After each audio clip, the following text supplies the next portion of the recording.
J'ai tué ma belle-mère d'un coup de couteau dans le cœur. En pleine nuit de Noël. Sous les guirlandes scintillantes de notre maison de famille à Saint-Tropez. Mon beau-père, ce porc hypocrite, m'a surpris en train de nettoyer la lame. Et j'ai dû l'achever d'une balle en pleine tête. Son sang éclaboussant le sapin comme une décoration macabre.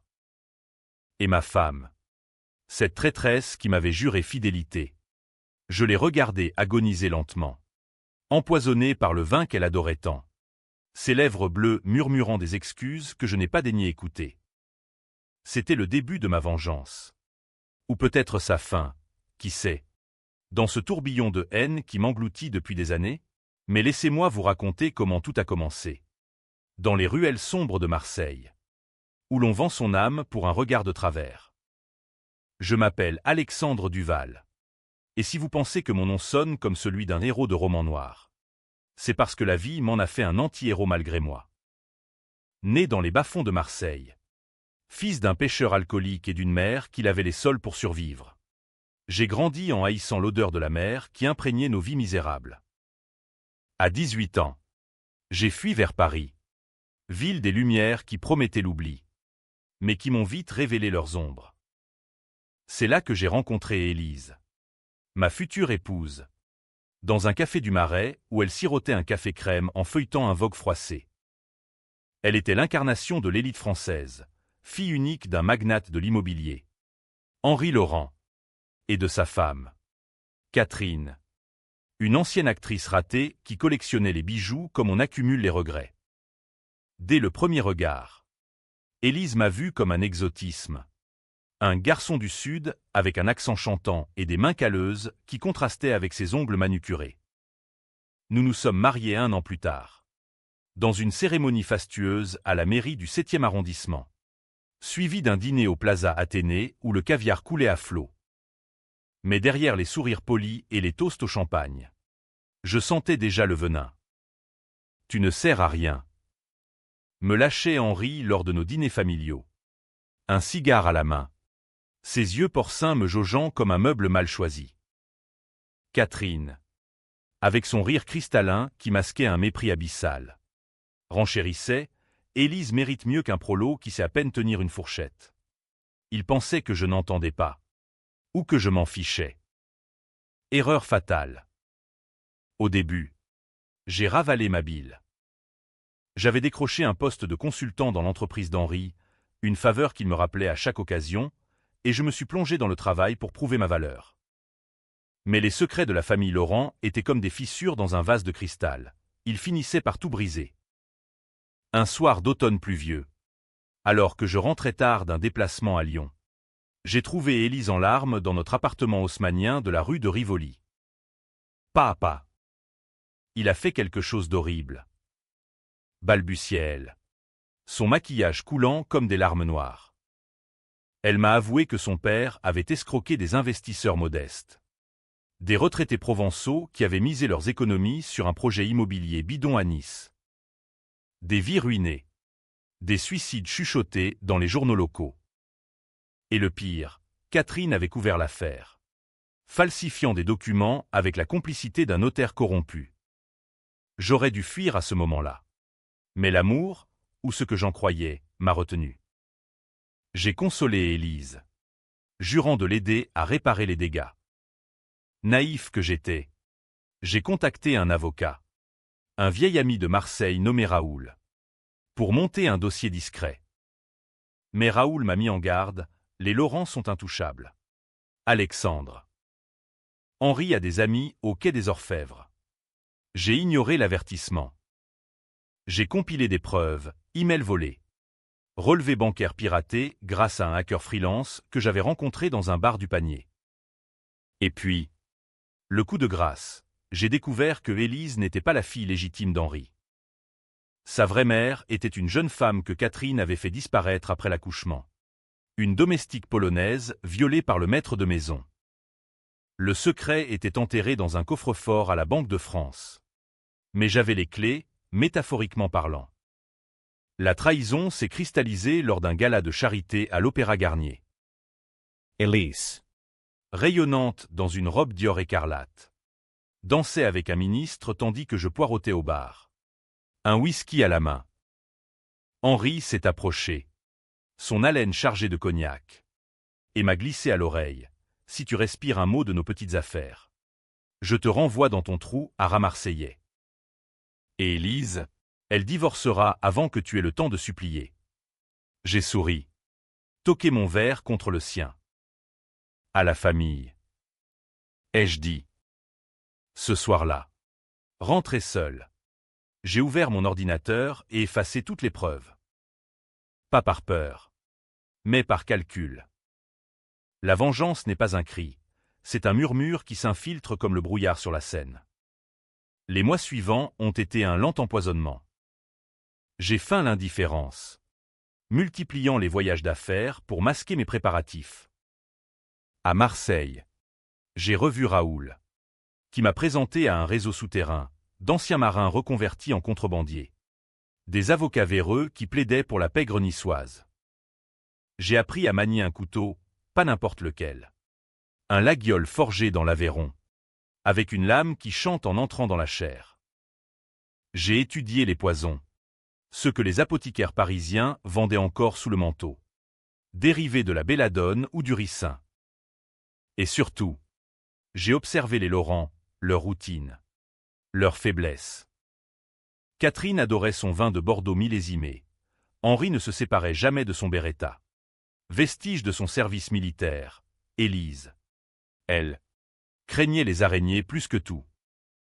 Le premier acte de ma revanche fut subtil, presque poétique. Lors d'un week-end à leur villa de Saint-Tropez, j'ai saboté le yacht familial. Un petit ajustement au câble de freinage. Et lors d'une sortie en mer, le bateau a dérivé vers les rochers des Calanques. Henri a frôlé la mort. Son visage blême comme un linge quand les gardes-côtes l'ont repêché. Un accident, ai-je dit en lui tendant une serviette, tandis qu'Élise me serrait dans ses bras. Terrify. Catherine. Elle m'a fusillé du regard. Tu étais au volant. Alexandre. J'ai haussé les épaules. La mer est imprévisible. Belle-mère. Mais la vraie fissure apparut quand les victimes de l'escroquerie commencèrent à réapparaître. J'avais anonymement envoyé des copies des documents à un journaliste de Libération. Un certain Marc Duval, ironie du sort. Homonyme du mien. Les articles firent scandale. Le scandale Laurent, des vies brisées par l'immobilier maudit. Henri nia tout. Bien sûr. Invoquant une cabale syndicale. Mais le doute s'insinua. Élise me confronta. C'est toi. N'est-ce pas? J'ai nié. Les yeux dans les yeux. Pourquoi ferais-je ça à ta famille?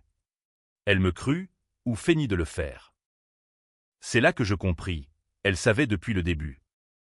Pour le secret de sa naissance. Pour les mensonges de ses parents. Et elle m'avait laissé ganter le bouc émissaire. La nuit où tout bascula. Ce fut un mardi de novembre. Sous une pluie battante qui transformait Paris en un labyrinthe d'ombre. J'étais rentré plus tôt d'un faux rendez-vous. Et je l'ai surpris, Élise et son père. Dans le bureau d'Henri. Rue du Faubourg Saint-Honoré. Il faut se débarrasser d'Alexandre.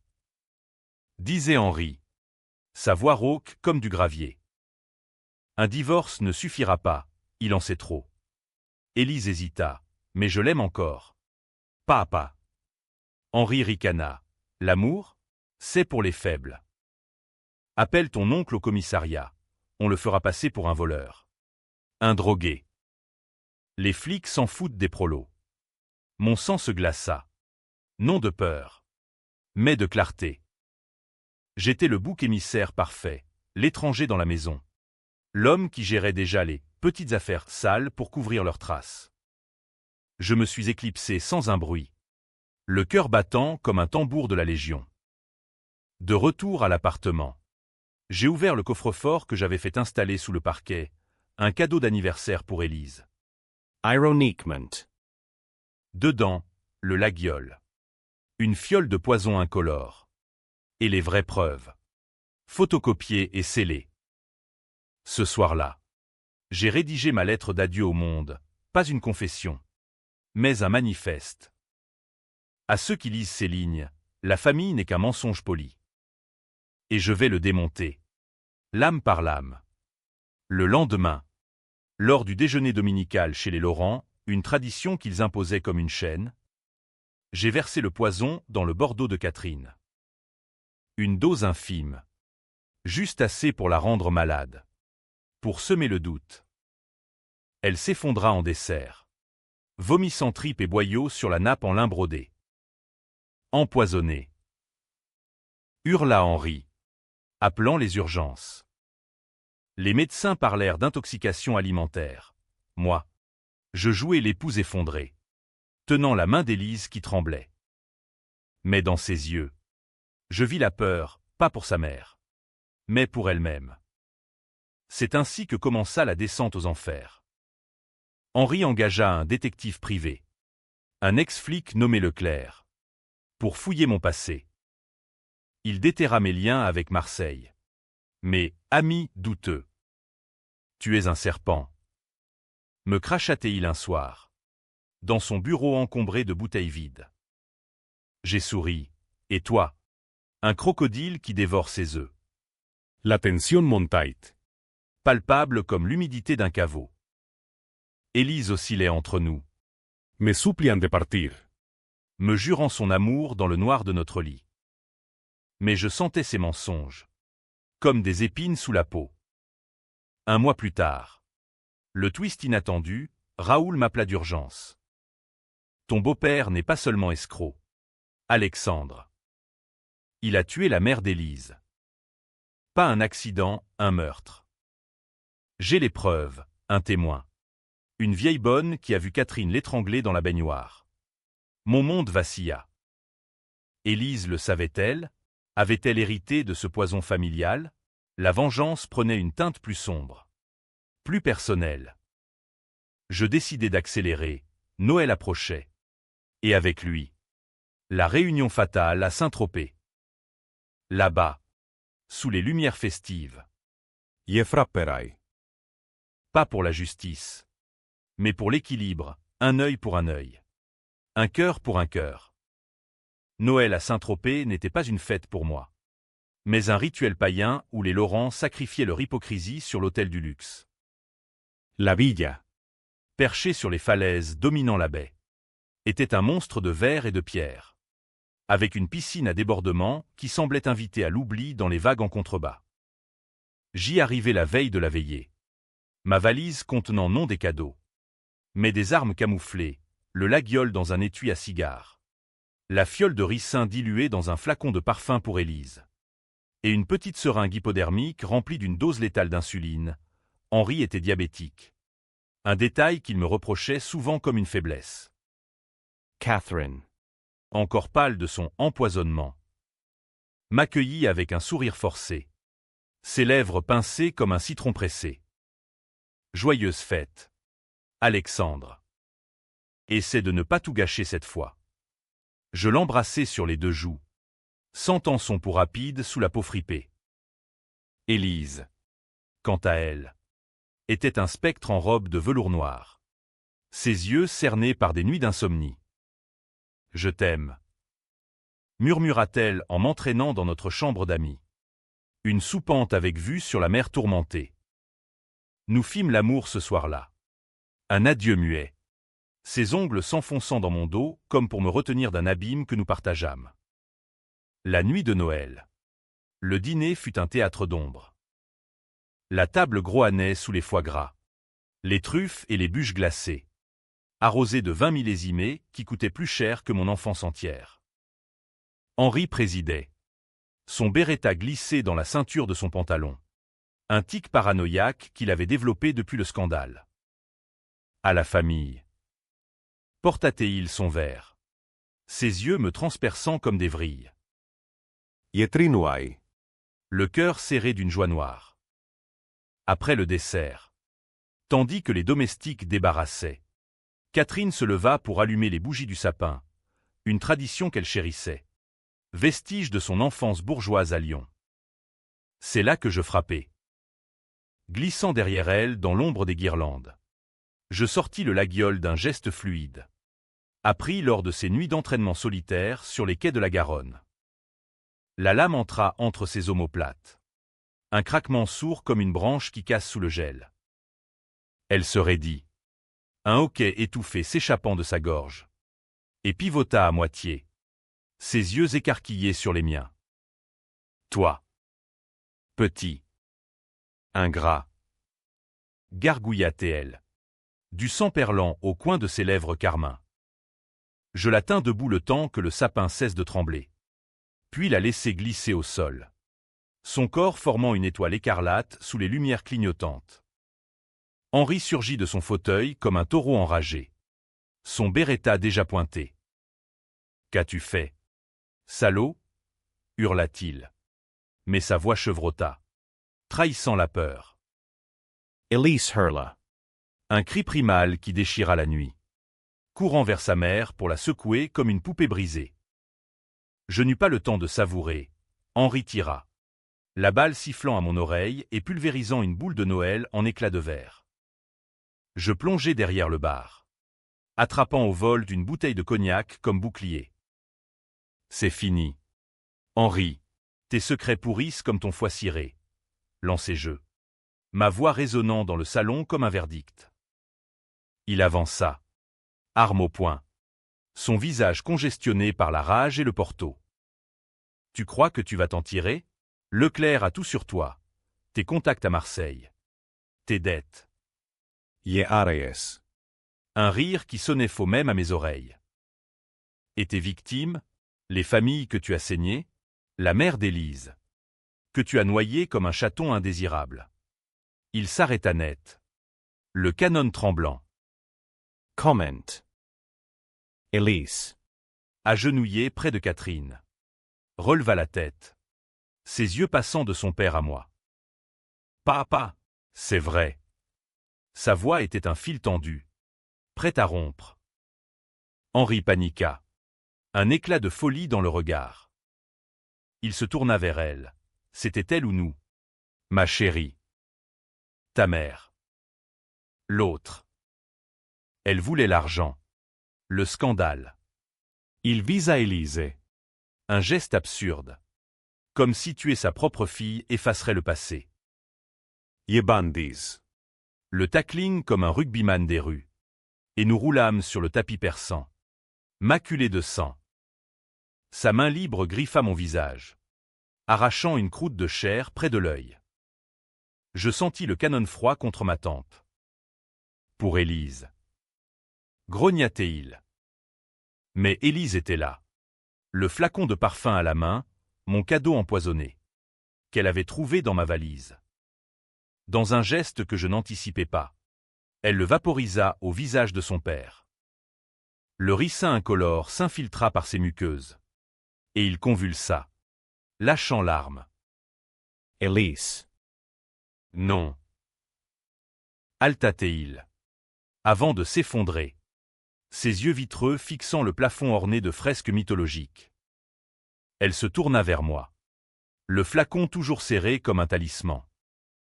C'était pour toi. N'est-ce pas? Le poison. Je hochai la tête. Knew it. Et maintenant? Murmura-t-elle. Des larmes coulant sur ses joues. Mélange de deuil et de libération. Nous restâmes là. Pantalons. Le silence seulement brisé par le crépitement du feu dans la cheminée. Dehors. La mer Méditerranée rugissait, indifférente aux drames humains. J'attrapai le Beretta. Vérifiant le chargeur, 5 balles restantes.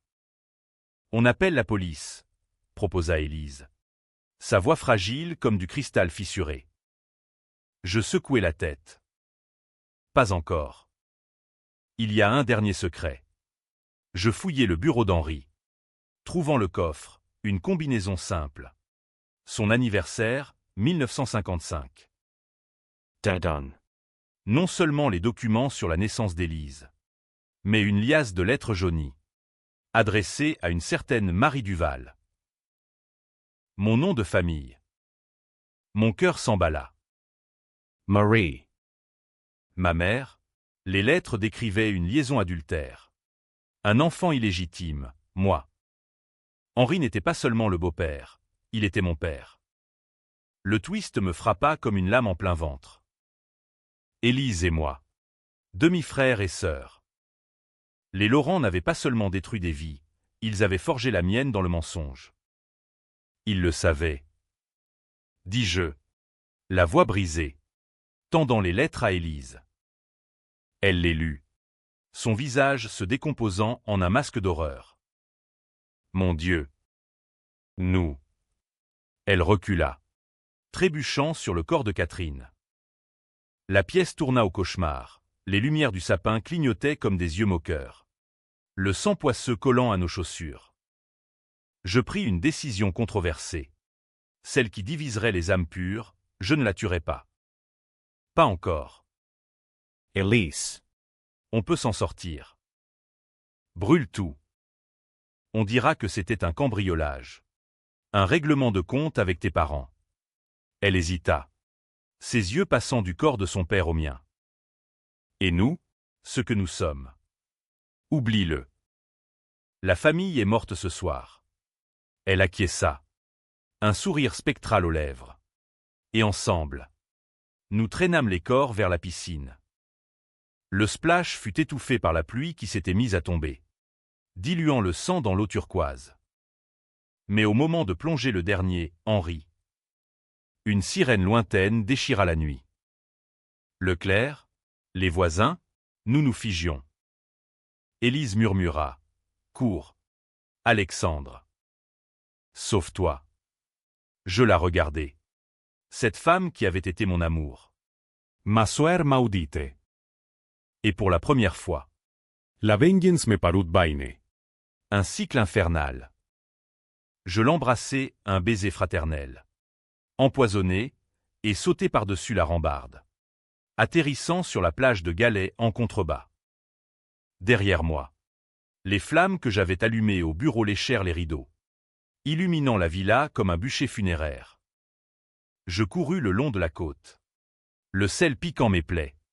Le Beretta alourdi dans ma poche. Marseille m'attendait, avec ses ruelles complices. Mais Élise, elle avait choisi de rester, de porter le deuil seul, ou peut-être de me dénoncer. La trahison ultime, ou la rédemption, seuls les dieux, ou les flics, le diraient. Les jours suivants furent un brouillard de fuite et de remords. Un exil intérieur plus cruel que les menottes que je redoutais. J'atteignis Marseille à l'aube. Hitchhiking sur une route côtière balayée par le Mistral. Le Beretta dissimulé dans ma ceinture comme un serpent endormi. Raoul m'accueillit dans son appartement crasseux du quartier du Panier. Une tanière encombrée de dossiers jaunis et de bouteilles de pastis vides. T'es dans la merde jusqu'au cou. Gammon. Grommelatait-il, me tendant un café noir comme l'enfer. Les nouvelles crachaient déjà l'incendie, meurtre sanglant à Saint-Tropez, la famille Laurent décimée. Pas un mot sur Élise, vivante. Presume en choc. Interrogée par la police. Elle t'a couvert. Affirma Raoul. Allumant une gauloise qui empuantit la pièce. Sinon, t'aurais déjà ton portrait sur tous les écrans. Je hochai la tête. Mais le doute rongeait, Élise. Avec son sang Laurent dans les veines. Choisirait-elle la loyauté fraternelle ou la survie? Les lettres d'Henri brûlaient dans ma mémoire. Des aveux d'amour possessifs pour Marie. Ma mère. Qu'il avait abandonnée enceinte pour épouser Catherine et ses ambitions. Ton père était un lâche. Avais-je murmuré à son cadavre flottant. Mais c'était moi le monstre maintenant. Un parricide involontaire.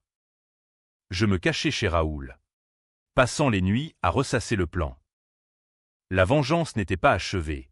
Élise portait encore le poison. Si elle parlait, les flics remontreraient à mes crimes passés, le yacht saboté, l'empoisonnement de Catherine.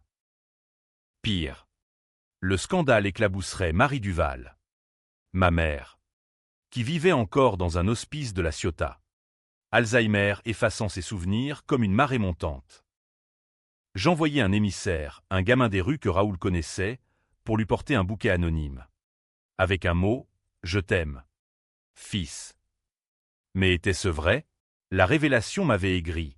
J'étais le bâtard d'un empire pourri. Les médias s'emballaient, transformant notre drame en feuilleton national. Le Figaro titrait « L'intrigue noire des Laurent, vengeance ou folie ». Des experts psy-disséquaient mon profil supposé, un mari humilié, poussé à l'extrême par le mépris social. Ça me faisait rire. Jaune.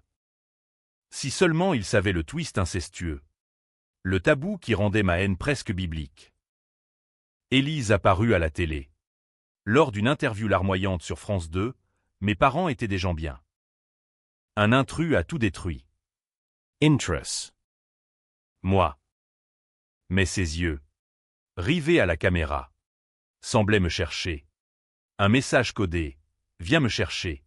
Ou meurs. Je décidai de frapper à Paris. Avec l'aide de Raoul. Je volai une identité, un certain Pierre Lefebvre.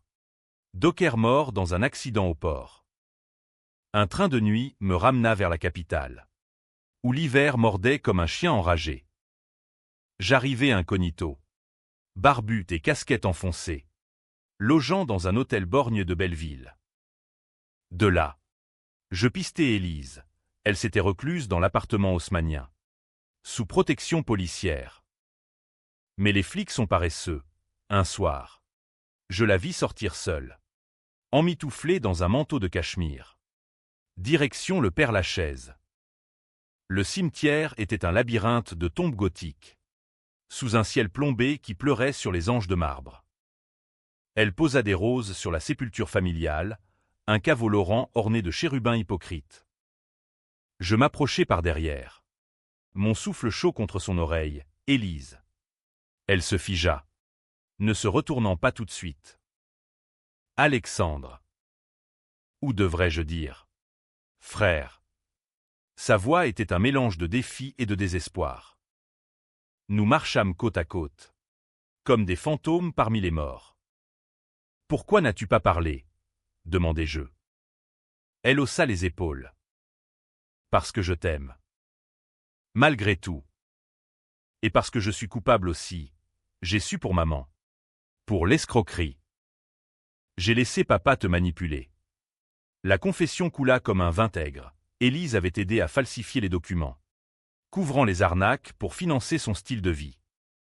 J'étais faible, avoua-t-elle, s'arrêtant près de la tombe de Balzac. Mais toi, tu as tué pour venger des fantômes. Je la saisis par le bras, la lame du laguiole pressée contre son flanc. Et toi, tu m'as trahi en premier, en me laissant ganter le rôle du méchant. Ses yeux s'embuèrent. Tue-moi. Alors. Finis-le. Mais sache que je porte ton enfant. Le monde s'effondra. Un enfant. Notre sang maudit, perpétuant le cycle. Le dilemme me déchira, avorter la lignée Laurent, ou la laisser renaître dans le péché. C'est là que ma décision controversée surgit. Celle qui ferait haïr les bien-pensants. Je la laissai partir, rengainant le couteau. Élève-le loin d'ici, à l'étranger, et oublie-moi. Elle pleura, un sanglot qui résonna dans les allées vides. Viens avec moi. Je secouai la tête. Ma vengeance n'est pas contre toi. C'est contre le système qui nous a fait. Nous nous embrassâmes une dernière fois. Un baiser de Judas. Et elle s'éloigna vers la sortie, silhouette noire se fondant dans la brume. Mais la police n'était pas loin.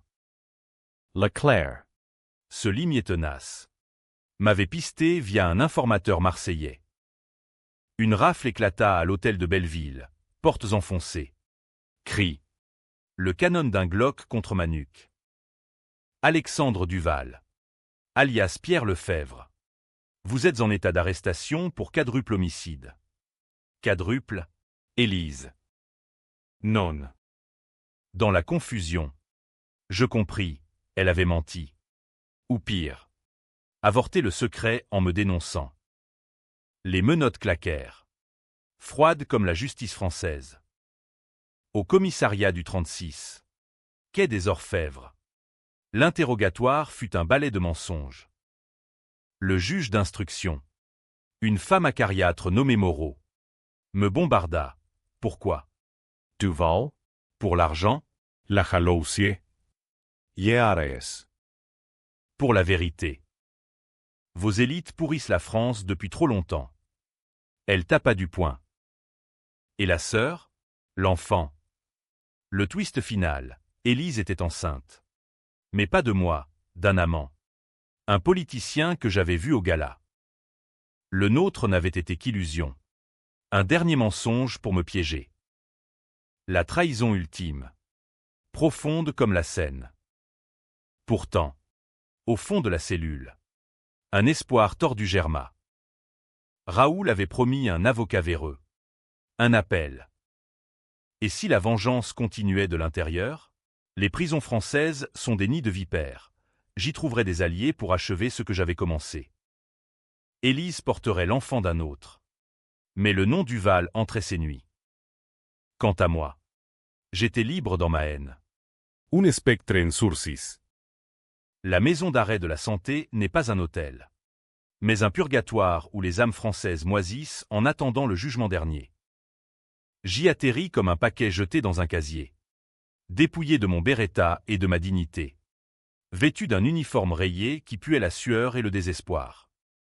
Mes co-détenus, un mélange de braqueurs albanais et de cols blancs ruinés, me jaugèrent comme une proie fraîche.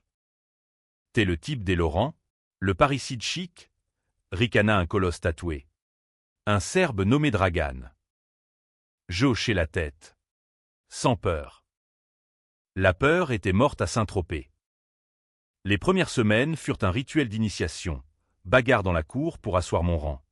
Messe basse avec les gardiens corrompus qui glissaient des clopes contre des infos. Raoul visitait. Apportant des nouvelles aigres, Élise avait accouché d'un fils. Prenom Victor, irony cruelle. Le prénom de mon grand-père pêcheur. Elle vit à Genève maintenant. Avec le ministre. Protégé. Le bébé n'était pas mien. Mais le doute persistait. Un ver dans la pomme. Et les preuves contre moi s'empilaient, empreintes sur le laguiole. Résidu de ricin dans mon sang, j'avais testé une dose minimale pour m'assurer de son efficacité. Le procès s'annonçait comme un cirque médiatique. Un opéra bouffe où la France entière jugerait non seulement mes actes, mais l'inégalité qui les avait enfantés. Mon avocat, un jeune loup ambitieux nommé Julien, plaida la légitime défense, mon client agit sous la menace d'un complot familial. Balaverns. Mais ça fit mouche auprès des tabloïds de gauche, qui peignaient en moi un justicier des classes moyennes. À droite, on hurlait au monstre, un immigré du Sud qui salit l'élite. Marseille contre Paris. Le sang contre le champagne. Elise témoigne. Un fantôme en tailleur Chanel. Son ventre encore rond sous le tissu. Alexandre était violent. Possessif. Il haïssait mes parents pour leur succès. Mensonges Siciles. Mais ses yeux trahissaient la fissure, regret. Ou calcul. Quand le procureur la pressa sur sa grossesse. Elle rougit. C'est personnel. Le ministre, assis au fond de la salle, évita mon regard. La salle du tribunal. Au palais de justice de l'île de la Cité. Bruisait de murmures. Un chaudron de controverses. Des féministes criaient « Justice pour les victimes de machisme ». Des anarchistes scandaient « À bas la bourgeoisie ». Moi, au banc des accusés. Iesauris intriurement. La vengeance opérait, les Laurent étaient discrédités à jamais. Leur empire immobilier en ruine sous les poursuites des victimes ressuscitées. Le twist survint lors d'une audience fermée. Quand Julien me montra un dossier secret, des enregistrements volés. Où Henri confessait le meurtre de Marie Duval, ma mère, non pas noyée, mais empoisonnée par Catherine. Jalouse de l'amante. Ton père t'a protégé en te gardant dans l'ignorance. Explique Julian. Protégé. Plutôt piégé dans un mensonge générationnel. Et Élise, elle avait su. Hérité du coffre-fort. Lu les lettres. Notre amour n'avait été qu'un piège édipien. Un inceste spirituel orchestré par le destin tordu des Laurent. Libéré sous caution, miracle de Raoul, qui avait graissé les bonnes paumes. Je sortis du tribunal sous une pluie fine. Les flashs crépitant comme des balles. La foule se divisa, huée d'un côté. Applaudissements de l'autre. Héros ou assassin, titra le monde. Je rentrai à Marseille, chez Raoul, pour planifier l'acte final. Élise à Genève, avec son Victor bâtard. Llevó incognito. Un billet pour la Suisse acheté au noir. Mais en chemin, un appel anonyme ne vient pas. C'est un piège. Sa voix, Élise, une taupe, à Genève. La ville des banquiers froids. Je la trouvai dans un café lacustre. Le léman miroitant comme un miroir brisé. Victor gazouillait dans sa poussette. Un bébé aux yeux sombres qui me rappelait. Moi, test de paternité? Demandai-je, m'asseyant sans invitation. Elle pâlit. Inutile. Tu es le père. Le ministre n'était qu'une couverture. Le mensonge final s'effondra. Notre nuit à Saint-Tropez, avant l'incendie, avait porté fruit. Pourquoi me l'avoir caché? Elle pleura. Pour te sauver. La police te cherchait, j'ai dû inventer. La révélation me scinda en deux, père d'un monstre hybride. Fruit d'un amour maudit. Ma décision controversée, celle qui splitterait les lecteurs en camps irréconciliables, fut de l'embrasser. Non comme frère, mais comme amant brisé. On fuit ensemble. Loin. Elle acquiesça. Et nous partîmes ce soir-là. Vers les Alpes. Victor endormi entre nous. Mais au col du Simplon. Une embuscade, Leclerc. Avec des fédéraux suisses. Rends-toi. Duval. Élise nous a appelés. Trahison suprême. Elle avait joué double jeu. Attirant le piège pour une récompense, l'immunité. La garde exclusive de l'enfant. Dans la fusillade qui suivit, balles sifflant dans la neige. Je couvris leur fuite. Prenant une balle dans l'épaule. Cours, hurlai-je à Élise, qui disparut dans la tourmente. Victor Emplers. Leclerc m'abattit d'une seconde décharge. Mais je survivis, grièvement blessé, pour être extradé en France. Au procès-bi, les preuves s'accumulaient. Mais le public s'était retourné. Pétition pour ma libération. Film en préparation sur l'amant trahi. Élise, intouchable à Genève, élevait notre fils dans le luxe volé. De macellule. Je jurai, la vengeance renaîtrait avec Victor. Un jour, il saurait, et le cycle recommencerait. Ou peut-être pas. Peut-être que la fin était là. Dans ce silence carcéral. Un bic ACH amer où personne ne gagne. Les années en prison filent comme du sable entre les barreaux. Abrasives et monotones. Sculptant un homme en statue de sel. 5 ans après le col du Simplon. Je suis toujours à la santé. Un fantôme parmi les ombres. Mon appel en instance comme une promesse non tenue. Julian. Mon avocat. A grappillé des victoires mineures, vice de procédure ici. Témoin discrédité là. Mais le vrai combat se livre dans les couloirs feutrés de la justice. Où les Laurent invisibles tirent encore les ficelles. Elise. Cette vipère aux yeux d'ange. A refait sa vie, mariée au ministre. Victor grandit dans un internat suisse. Ignorant son sang souillé. Les visites sont rares. Raoul vient parfois. Bringue-ballant ses articulations arthritiques. Avec des nouvelles aigrelettes, le gamin te ressemble. Avec ses colères du Sud. J'envoie des lettres anonymes. Des contes sombres où un héros venge son honneur familial. L'île et lui. Supplie-je Raoul. Peut-être que Victor deviendra mon arme ultime. Ou ma rédemption. Ma mère, Marie, est morte l'an dernier. emporté par son mal, sans savoir que son fils avait vengé son meurtre. J'ai pleuré cette nuit-là, seul avec un mur de pierre.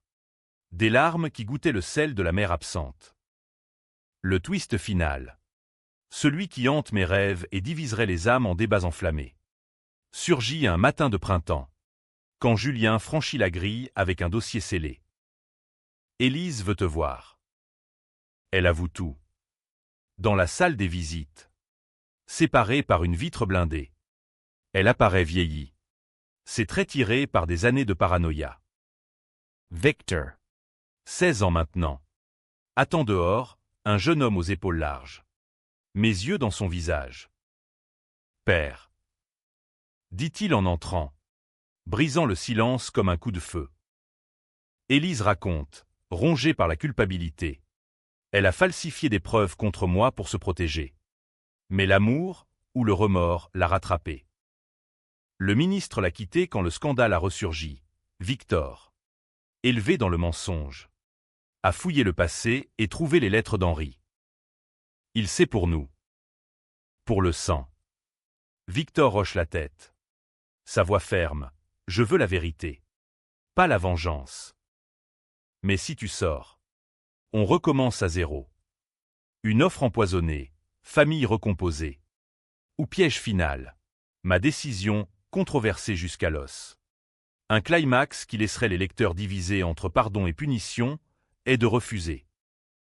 Trop tard. Fils. La vengeance m'a consumé, je ne souillerai pas ta vie. Elise pleure. Victor serre le poing contre la vitre. Julien intervient, avec ses aveux. L'appel est gagné. Libéré sous condition. Je sors sous un ciel parisien indifférent. Raoul m'attendant avec une pastis. Mais la fin n'est ni heureuse ni tragique. C'est un entre-deux français. UAM est tendu comme un roman de Simenon. Je disparais à Marseille. Dans une cabane au bord de l'étang de Berre. Pêchant des ombres dans l'eau trouble. Élise et Victor vivent à Paris. Un lien ténu par des appels sporadiques. La société débat encore. Ai-je été victime ou bourreau? Héros du peuple ou incestueux damné? Les livres sur l'affaire pullulent. Des films hollywoodiens déforment la vérité. Parfois, au crépuscule, je sors le laguiole. Sa lame ternie par le temps. Et je murmure à la mer, tu ne sers à rien. Non. J'ai servi à briser les chaînes. Et dans ce vide, une paix fragile s'installe, pas le happy end des contes, mais la résignation d'un homme qui a dansé avec le diable et en est revenu boiteux.